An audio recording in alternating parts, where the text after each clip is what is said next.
Dito sa Quezon Province, may Nyug-Nyugan Festival. Dinadaluhan ito ng iba't ibang bayan. Kaya maraming tao ang kanina pa'y naghihintay. Panoorin natin, ako'y inyong samahan.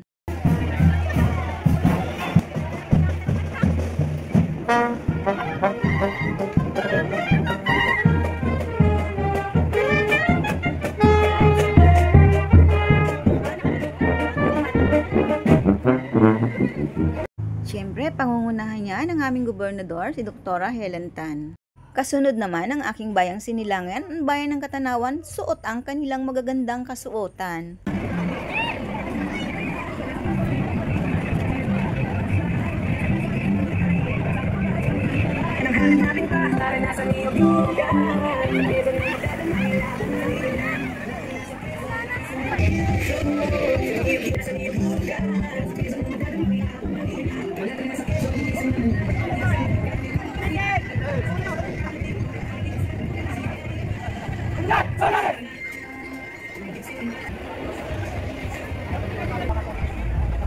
Ito naman ang float ng Lopez na dinisenyohan ng napakaraming kuhol.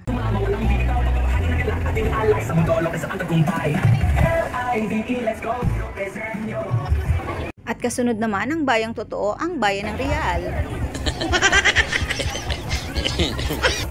Hala, sige, ikembot, ihataw, ikembot, sayaw.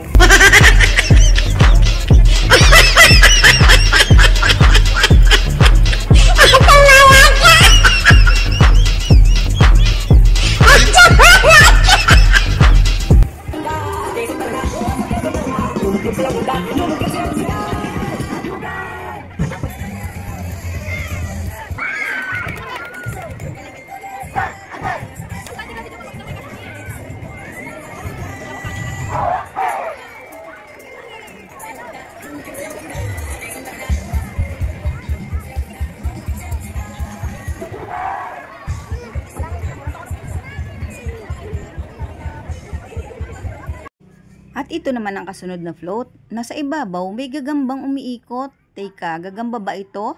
Uang o hakot-hakot? Sa katabi niya may kabiak na nyog. May kasama pang lambanog. At karabaw na may babaeng nakaupo sa balugbog. Diba ang sasaya nila parang mga lasing?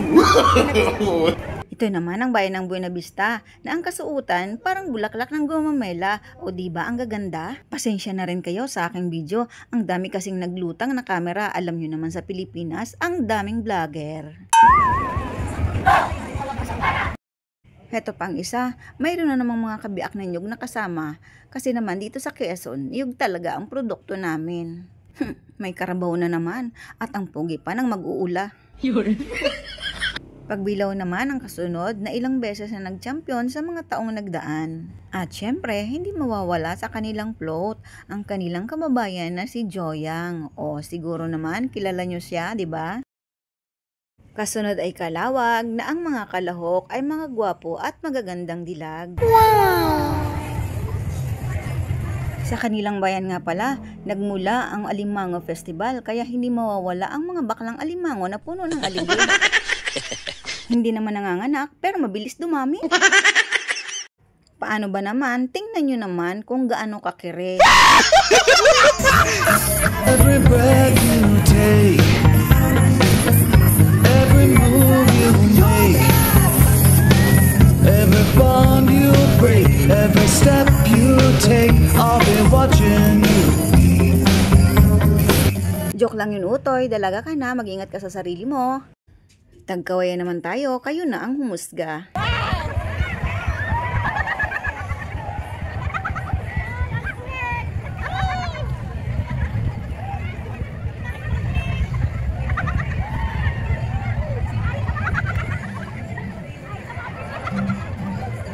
Shoutout nga pala sa mga mananahi ng gumawa ng mga damit ng participant ng kasali sa Nyug-Nyugan Festival.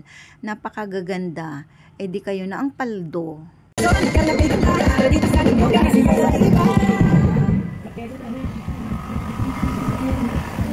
Ito naman ang bayan ng Candelaria kung saan nagmula ang ating Miss Philippines, si Miss Manalo Atisha. Pero teka, bakit wala siya sa kanilang float? Dito naman tayo sa Mauban kung saan nagkakarira ang mga bangkay.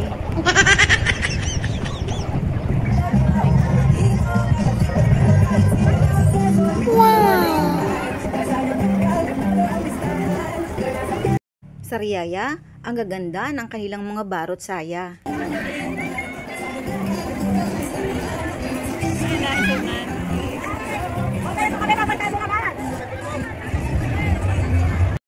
May kasama pa silang mga higante. Ayan oh, napakalalaki. Pero ito talaga ang nagpabuo ng araw ko. Nagpasaya sa akin. Nakita ko kasi si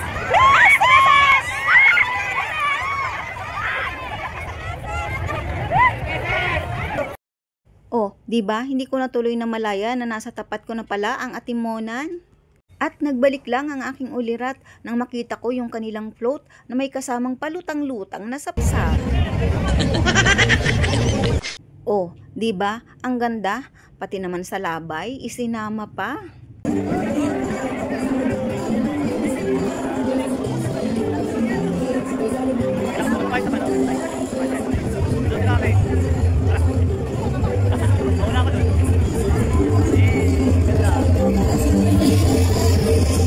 Dito pala sa likuran, nagtatago yung Serena. Ayan o, nakaupo sa batuhan, hinihintay na siguro yung kanyang matagal nang hinihintay na kasintahan.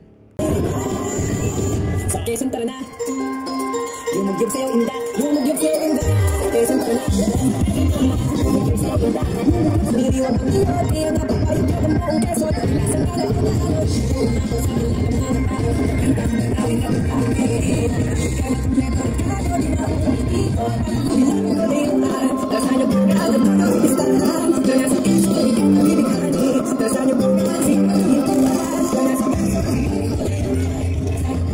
ito yung float na na-stack ng matagal sa tapat namin. Ayan, ang dami tuloy jumakpat na vlogger. Marami na kaming pang-reel.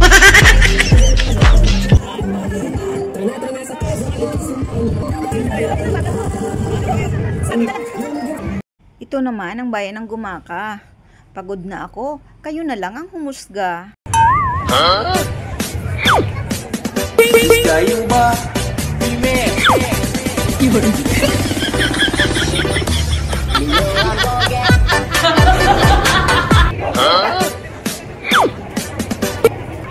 Ito naman yung kanilang karusa na sa unahan may dalawang bisugo ba ito o maya-maya.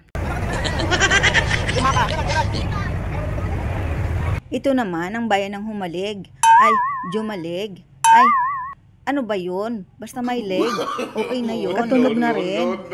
Mula na yun na nga pala ang kasunod. Sige, ikembot. Sige, ikembot. Sige, umikot. Umikot. Ikembot. Umikot.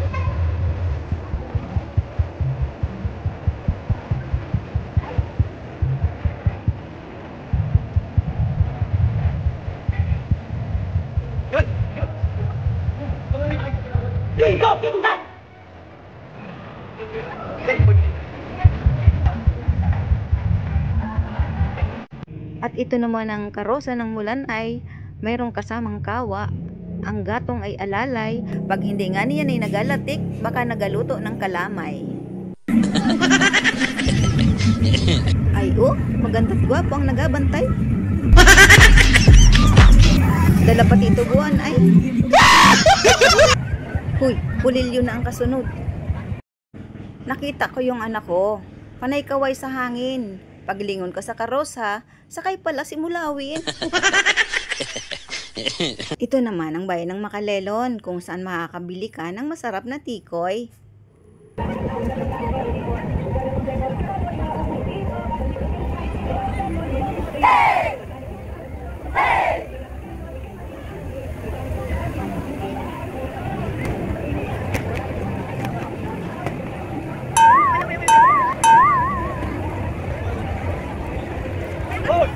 Mayroon din namang bayan na karusay walang laman. Bakit kaya? Kasunod naman ito ang bayan ng Unisan. Ang kanilang mga kalahok sanay sumayaw sa lansangan.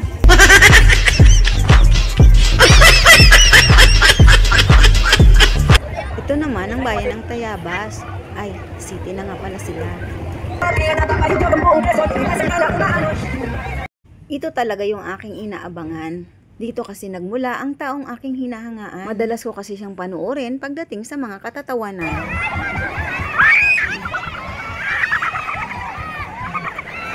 Oh, diba pati anak ko tawang-tawa?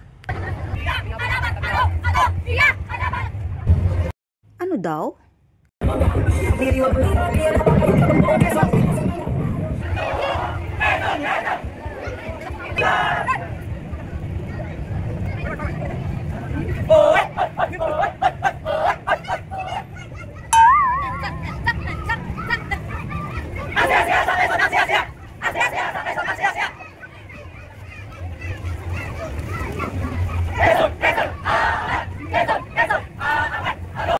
Oo na, ang saya-saya daw po, sabi nila. Kasi naman, sa likuran nila, mayroong malaking bangka.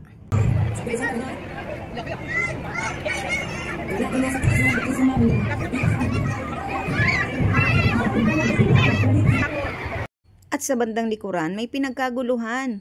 At nang isum ko ang aking cellphone, itong aking nakita at aking natuklasan. Si Julian sa Musipala at sa River Cross ang laman ng sasakyan. Hanggang dito na lang po, di pa ako nagsasaing. Thank you for watching!